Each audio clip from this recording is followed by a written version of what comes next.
थे और दार्शनिक भी थे। वो अपनी विद्वता, नीति, वैराग्य और प्रेम के लिए जाने जाते हैं। भर्तृहरि का जीवन रहस्यों और विरोधाभासों से भरा हुआ है। उनकी रचनाएं आज भी लोगों को इंस्पायर करती हैं। भर्तृहरि का जीवन एक साधारण राजा से बढ़कर एक योगी और संत के रूप में परिवर्तित हुआ। उनकी कहानी हमें प्रेम, त्याग, वैराग्य और ज्ञान के महत्व को समझाती है। भर्तृहरि का जन्म उज्जैनी नगरी में हुआ था। उनके पिता का नाम राजा गंधर्वसेन था। राजा गंधर्वसेन एक पावरफुल और न्यायप्रिय राजा थे। भर्तृहरि अपने पिता की तरह ही बहादुर और बुद्धिमान थे। उन्होंने बचपन से ही शास्त्रों और युद्ध कला में निपुणता प्राप्त कर ली थी। अपने पिता की मृत्यु के बाद भर्तृहरि उज्जैनी के राजा बने। वे एक कुशल शासक थे और उनके शासनकाल में प्रजा सुखी और समृद्ध थी। भर्तृहरि कला और साहित्य के प्रेमी थे। उनके दरबार में कई विद्वान और कलाकार निवास करते थे। राजा गंधर्वसेन को एक बार एक सिद्ध संत ने अमृतत्व का फल प्रदान किया था।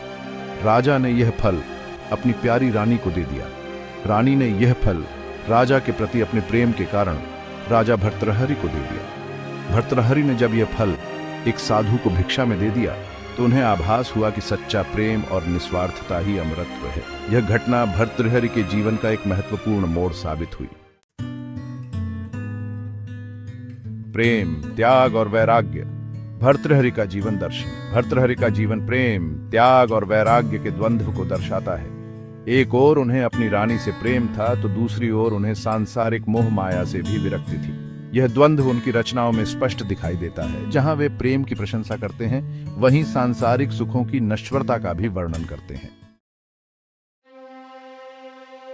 भर्तृहरि की रानियां, प्रेम और वियोग की गाथा। भर्तृहरि के जीवन में उनकी रानियों का महत्वपूर्ण स्थान रहा है। ऐसा कहा जाता है कि उन्हें अपनी रानी पिंगला से बहुत प्रेम था। पिंगला के साथ उनकी प्रेम कहानी लोक कथाओं का हिस्सा बन गई है। प्रेम और वियोग की यह घटनाओं ने भर्तृहरि के हृदय को झकझोर कर रख दिया और उन्हें वैराग्य की ओर अग्रसर किया। वीडियो अच्छा लगा हो तो लाइक और शेयर जरूर करें और हाँ, चैनल को सब्सक्राइब करना मत भूलना। धन्यवाद।